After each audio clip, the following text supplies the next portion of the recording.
So, kakain tayo ng balot.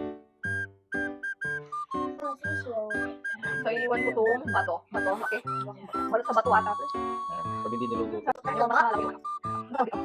Balot. Yellow. Ayaw, ayaw. Ito na. Kasi naglusukan ko niya. Lagi naglusukan sa akin. Tanda na. Itang first bite. Harap. Meron pa yun. Kay. Masyas. Cheers. Okay guys, the next. Yung ating next balot. Balot, balot, balot. Tingnan mo. Tingnan mo balot yan. Balot sa puti. Ito. Wow.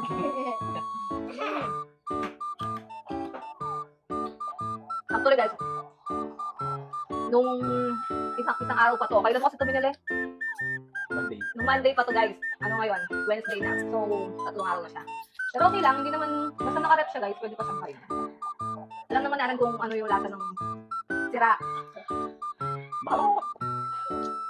So ako kasi pag nag-crave ako ng balot, pag nag-crave ako ngayon, hindi ko rin siya ngayon kakainin.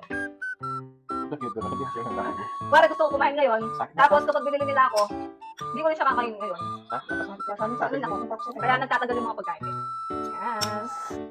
So next, oh my gosh. Talagyan natin siya ng maraming suka para masarap. Sarap. Gawin mo.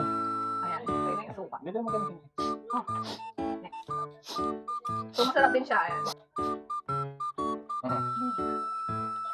Kanang na.